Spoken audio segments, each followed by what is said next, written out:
DWAMA project director M Sivakumar Alluri Sitarama Raju జిల్లా రాజవొమ్మంగి మండల ఉపాధి హామీ కార్యాలయాన్ని ఆకస్మికంగా తనిఖీ చేశారు. అల్లూరు జిల్లాలో 22 మండలాల్లో ఉపాధి హామీలు కోరుకునే కూలీలుగా 100 రోజుల పని కల్పిస్తున్నామని అన్నారు. ఆస్తుల రూపకల్పన, రోడ్ల నిర్మాణం, మొక్కల పంపిణీ వంటి కార్యక్రమాలు చేపట్టమన్నారు. ఇక రాజవొమ్మంగి మండలంలో పక్క జిల్లా నుంచి వచ్చి దొంగ మస్టర్లు వేయించుకుంటున్నట్లుగా ఫిర్యాదు అందిందని, దీనిపై విచారణ చేపట్టి చర్యలు తీసుకుంటామని పేర్కొన్నారు. ఇక ఉపాధి పనుల్లో జాప్యం జరిగితే లోపాన్ని బట్టి ఇంక్రిమెంట్ కట్ చేయడం, సస్పెండ్ చేయడం, పోలీస్ కేసు నమోదు వంటి చర్యలు ఉంటాయని హెచ్చరించారు.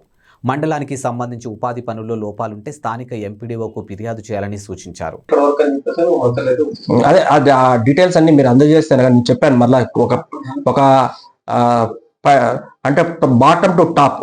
ఫస్ట్ మీ మండల్లో మీ ఎంపీడీఓ గారు, పిఓ గారు, ఈజ్ ద ప్రోగ్రామ్ ఆఫీసర్. ఆ ప్రోగ్రామ్ ఆఫీసర్ కి సంబంధించి మీరు ఏదైతే కంప్లైంట్ ఉన్నాయో ఆ కంప్లైంట్ రాతపూర్వకంగా ఇవ్వండి. ఇచ్చిన తర్వాత ఆయన విచారణ చేస్తాడు, విచారణ చేపిస్తాడు. విచారణ చేసిన తర్వాత అప్పుడు కూడా మీరు ఆ రిపోర్ట్ తీసుకోండి. మీరు అడగండి ఆయనకు, సార్ మీరు ఏం చేశారు మాకు సార్ దీనికి సంబంధించి అడగండి. ఆయన మీకు రాతపూర్వకంగా ఇవ్వాల్సిందే, కంపల్సరీ. ఏపీఓ ఎంపీఓ కంపల్సరీ ఇవ్వాల్సిందే. ఇచ్చిన తర్వాత దానిపైన తీసుకొని మీరు సంతృప్తి చెందకపోతే కనుక మా దృష్టికి తీసుకురండి. లేదా మీకు ఎంక్వైరీ మేము ఈ విధంగా ఇచ్చినాము, దీనిపైన ఎటువంటి చర్య తీసుకోలేదని చెప్పి. అందరికీ నమస్కారము. నా పేరు ఎం శివయ్య. నేను ఇప్పుడు project director DWMA Alluri Sitarama జిల్లాలో ఈ నెల డిసెంబర్ 5వ తేదీ జాయిన్ అవ్వడం జరిగింది. నేను చిత్తూరు జిల్లా నుంచి రావడం జరిగింది. ఉపాధి హామీకి సంబంధించి ఈ 22 మండలాలను పర్యవేక్షణ చేస్తాను. ఉపాధి హామీ పనులు కల్పించడం మా ముఖ్య ఉద్దేశం ఏమంటే మా డిపార్ట్మెంట్ నుంచి ఉపాధి హామీ పనులు అయితే ఎవరైతే కోరుకుంటున్నారో వాళ్ళందరికీ పనులు కల్పించడము, అదేవిధంగా 100 రోజులు కంప్లీట్ చేయించడము, అదేవిధంగా ఉపాధి హామీకి సంబంధించి ఆస్తుల రూపకల్పన, హార్టికల్చర్ కానీ, రోడ్స్ కానీ, లేకపోతే బిల్డింగ్స్ కానీ, ఏవైతే కన్వర్జెన్స్ వర్క్స్ ఉన్నాయో అవన్నీ కూడా చేయించడం జరుగుతుంది. ఫీల్డ్ స్థాయిలో ప్రతి మండలంలో కూడా MCC ఉంటుంది. ఏపీఓ, పిఓ, ఎంపీడీఓ, పిఓ ఆధ్వర్యంలో MCCలో APO, EC, field assistants, technical assistants వీళ్ళందరూ పనిచేయడం జరుగుతుంది. టోటల్ గా ఇంత ఎస్టిమేషన్ ఉంటది. అక్కడ వరకు చేయకుండా ఏదో తూతి మంత్రంగా చేసేస్తే దానిపైన బుష్ క్లియరెన్స్. ఇప్పుడు మీరు ల్యాండ్ లెవెలింగ్ అనే కాంపోనెంట్ లో బుష్ క్లియరెన్స్ అనేది ఒక టాస్క్. బుష్ క్లియరెన్స్ చేసిన తర్వాత ల్యాండ్ లెవెలింగ్ కూడా చేయాలి. అంటే ఎస్టిమేట్ కాస్ట్ లో బుష్ క్లియరెన్స్ అనేది చాలా తక్కువ. అంటే దాదాపు ల్యాండ్ డెవలప్మెంట్ కాదు సార్. ఇప్పుడు ల్యాండ్ డెవలప్మెంట్ గురించి అడగట్లేదు. ఇప్పుడు పంట పోతుంది, పంట కాలు ఫీడర్ ఛానల్, ఇప్పుడు దానికి సప్లై ఛానల్ ఇట్లాంటివి. ఇప్పుడు ఏంటంటే రైతులకు ఉపయోగపడేది అది. ఇప్పుడు ఈ సమయంలో దాని గురించి ఇప్పుడు నిజానికి తీయాల్సి వస్తే దాన్ని పూడుకు తీత తీయాలి. అవును, పూడుకు తీయకుండా అటువైపు ఇటువైపు పొదలు తొలగించినట్టు చేసి ఒక దగ్గర నుంచి ఒక ఎంతవరకు అని చెప్పేసి అని ఒక 2 వారాల మచ్చర్లు బయటకు వచ్చినట్టు మాకు ఇన్ఫర్మేషన్ ఉంది.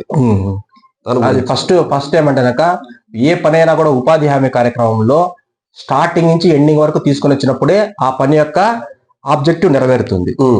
అంటే మీరు పంట కాలువ గురించి అన్నారు. పంట కాలువ చేస్తాను ఫస్ట్ బుష్ చుట్టుపక్కల ముళ్ళ కంపలు ఉంటాయి, ఆ ముళ్ళ పొదలు తొలగించాలి. ముళ్ళ పొదలు తొలగించిన తర్వాత దాన్ని లోతు చేయాల్సి ఉంటుంది. కొత్తదైతే తీసుకొని వస్తే మేము దానిపైన వేరే టీమ్స్ కాన్స్టిట్యూట్ చేసి ఎంక్వైరీ చేపించి తగు చర్య తీసుకుంటాం. Okay sir. అయితే ఇప్పుడు హార్టికల్చర్ లోనే ప్లాంటేషన్స్ ఇవ్వడం జరిగింది.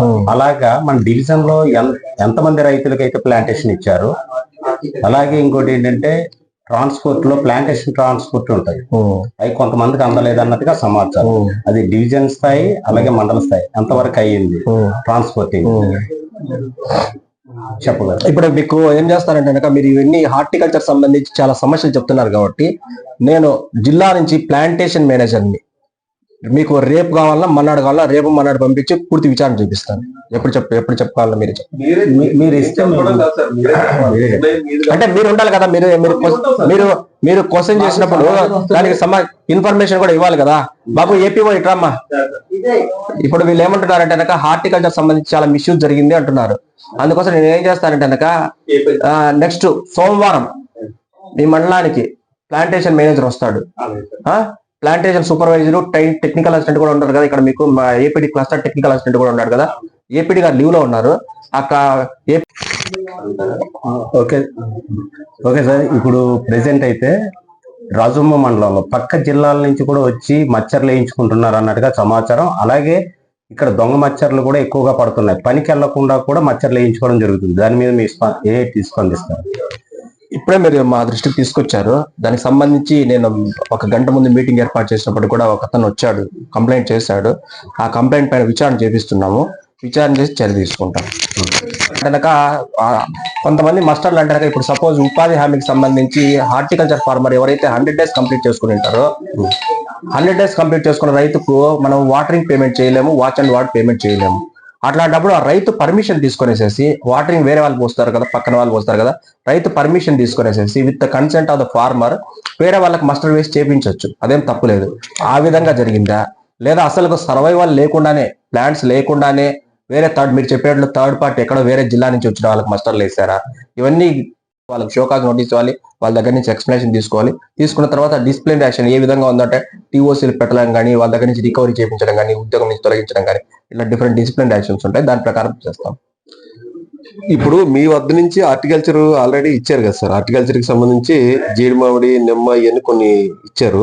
అసలు అవి బతుకున్నాయా లేదా కూడా కొంతమంది రైతుల దగ్గర అయితే చాలా మటుకు చనిపోయి ఉన్నాయి. అలాంటి వారికి కూడా అసలు మచ్చ వేయచ్చా, వేయకూడదా?